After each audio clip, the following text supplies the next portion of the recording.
A warm greetings from Rohini College of Engineering and Technology. Department of Chemistry continuously presents a video lecture for Environmental Science and Engineering course. I am Dr. Ratika, Associate Professor, Department of Chemistry, deliver the Environmental Pollution Unit. In this video, we discuss about the air pollution. Generally, we know that the unfavorable alternation of our surroundings is known as pollution, which changes the quality of our air, water, and land, which interferes with the health of humans and other life on the earth. Based on the degradable character, pollutants are generally classified into two types, biodegradable and non-biodegradable. Non-biodegradable pollutants are somewhat very dangerous to our environment because it is very difficult to remove them. So, based on the pollutants or its nature which generated from various sources, pollutions are classified into various kinds. Air pollution, water pollution, soil pollution, marine pollution, noise pollution, thermal pollution, and radioactive pollution. In this video lecture, we discuss about air pollution. After studying this course, the students can able to choose the pollution control methods and waste management. Particularly, the students can able to list the effects of air pollution on living and non-living things and solve the combustion problems and calculate the amounts of pollutants emitted. They have a ability to plan measurement and monitoring of air pollutants.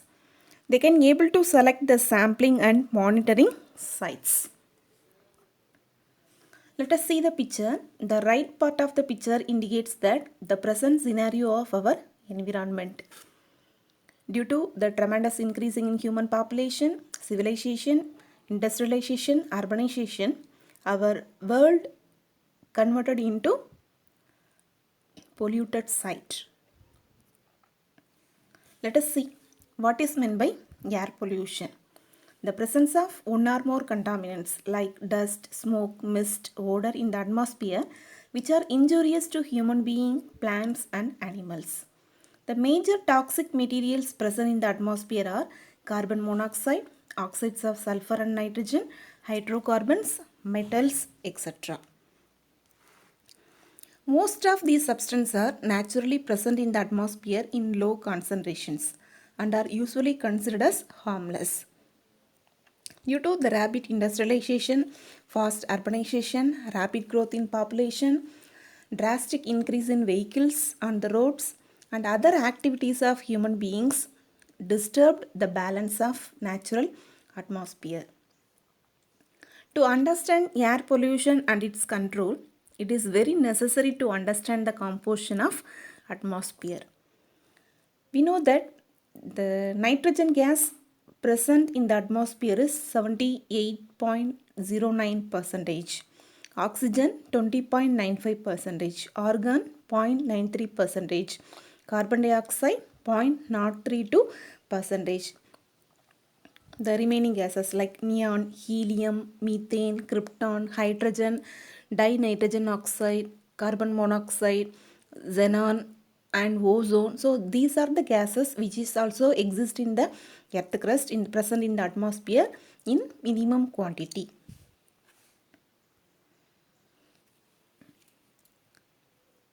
We know that air is polluted in two ways.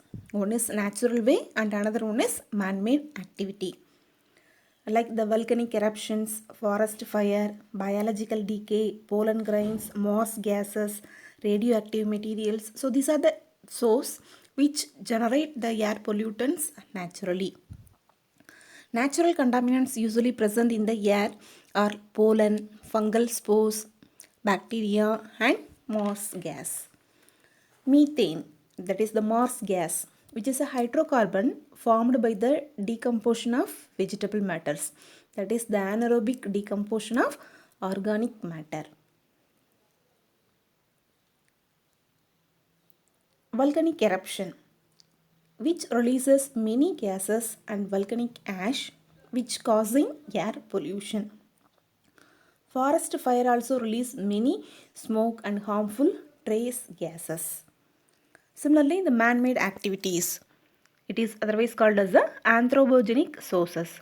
The thermal power plants, vehicle emissions leads to hazardous pollutants, fossil fuels burning, advanced agricultural activities like chlorinated hydrocarbon, organic phosphate, arsenic, lead.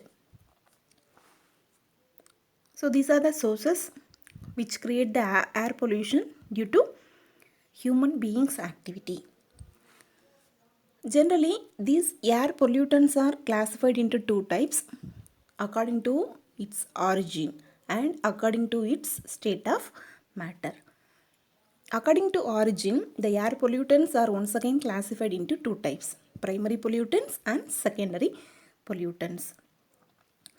Primary pollutants are those which are emitted directly in the atmosphere in the harmful form, like carbon monoxide, nitrogen oxide, sulfur dioxide. Secondary pollutants means these pollutants may react with another one pollutant or with the basic components of air to form a new pollutant. These pollutants are formed by photochemical reaction or oxidation reaction in the atmosphere. That is the formation of nitric acid, sulfuric acid, peroxyacetyl nitrate. So these are called as a secondary air pollutants. These pollutants are known as indoor air pollutants. The main source of these indoor air pollutants are soil, bricks, concrete, tiles. Similarly, the burning of fossilized fuels which is used in our kitchen, that is similarly the cigarette smoking, which also liberate the pollutants like carbon monoxide, sulfur dioxide. According to state of matter, the pollutants are classified into two types.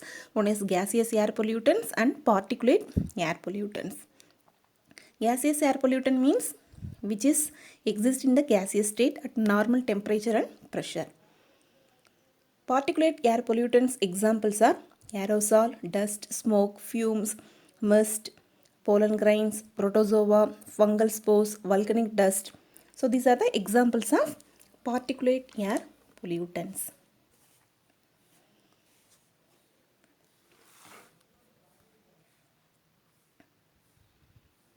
So the major air pollutants in the environment, in the atmosphere are carbon monoxide, ozone, nitrogen dioxide, sulfur dioxide, suspended particulate matter and lead.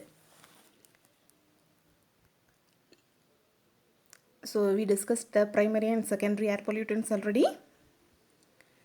Now we discuss about the causes, the air pollution causes. So what are the reasons for pollution of air in our atmosphere?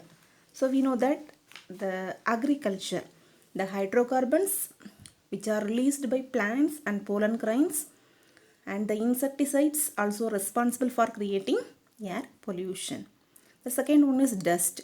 The dust in the air which is increased by dust storms, wind, volcano and automobiles.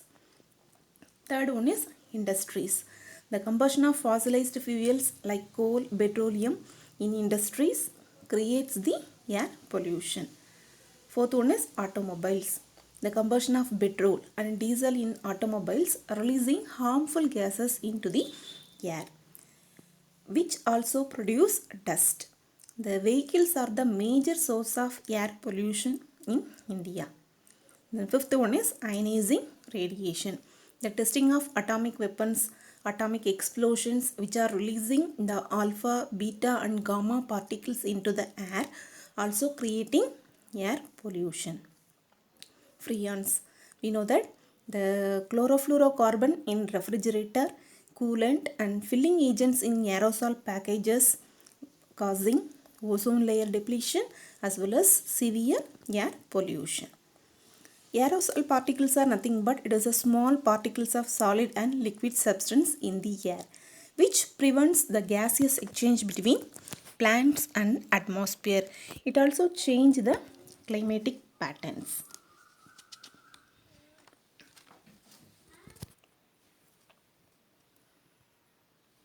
So what are the consequences of this air pollution? Death. So due to these air pollutants, our environment becomes heavily affected. Due to this, the human beings' health are severely deteriorated. So when the air is polluted with poisonous gas, death comes as a result immediately. For example, the Bhopal gas tragedy. Due to the leakage of methyl isocyanate, which is a toxic gas, released into the air, kill the most of human beings. It is an industrial accident. The pollutant which released and spread nearly 100 kilometers affects the people in the larger manner. Similarly, due to this air pollution, it rising our earth temperature, it leads to global warming. Due to global warming, it leads to various effects: the melting of ice cubes, rising of sea level, the low lying some areas under submerged, climatic pattern change. So many problems arise due to global warming. This global warming is due to the presence of air pollutants. Similarly, this air pollutants induces many ill health to our body, like headache, coughing, pneumonia, bronchitis, skin irritation, affecting our nerve system, cardiovascular systems, respiratory systems, damaging our liver, impacts on reproductive systems.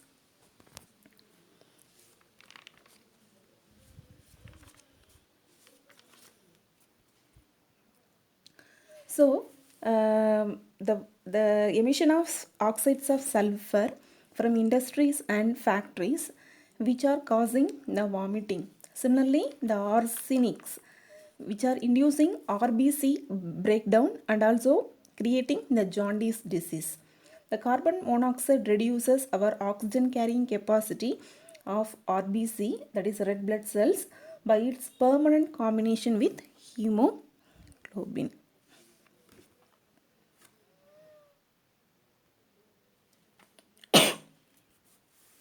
So what are the control measures of air pollution? So for all kinds of environmental deterioration, the main cause is the tremendous increasing in human population. Due to population increase, our needs increasing, demands increasing, automatically we are consuming more quantity of resources. So what happens means deterioration of our resources, degradation of our environment. For that, we have to plan our family. We have to reduce our human population, create the awareness among the people. The main concept of adding this environmental science and engineering course in your syllabus is in order to create the awareness among the people. Okay, the second one is improving afforestation program. Plant more number of trees. Instead of using conventional energy resources, we have to use non-conventional energy resources. That is, we have to use the renewable energy resources and conserve non-renewable energy resources for our future generations. Use the public transport systems like public buses as well as the bicycles. Use the low sulfur content coal in industries. And the industries and waste disposal sites should be situated outside the city. Smoke arised from automobiles can be reduced by using suitable pollution control equipments, particularly the catalytic converters in the exhaust pipes. Installation of chimneys in industries. So in order to save our life, we strictly monitoring and controlling air pollutant. In 1981, the Central Air Act is launched by the Government of India. Its main aim is prevention and control of pollution. Our state government has a power to declare the heavily polluted areas as a polluted areas, and they have a rights to prohibit the use of fuels and create the awareness among the people in that area. The effective air pollution control measures also activated by Environmental Protection Advisory Committee constituted by many state governments.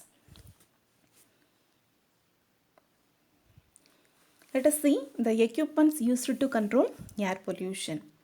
The emission of exhaust from automobiles can be reduced by the device such as positive crankcase, ventilation valve, and catalytic converter.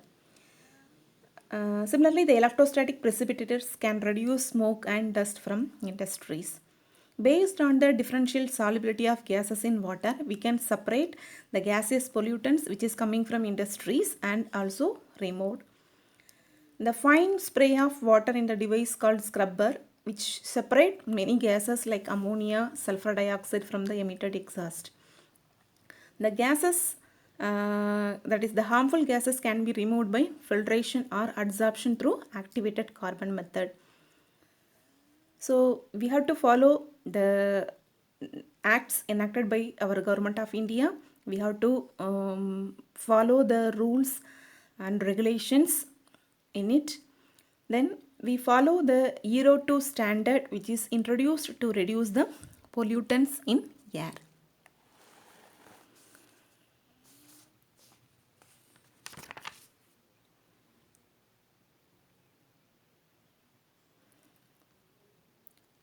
So it is our responsibility to protect our environment from any kind of pollutions. So our earth, our environment is like our mother. So we have to respect the earth. Give respect and take respect. So if we respect the earth, automatically it gives importance to us.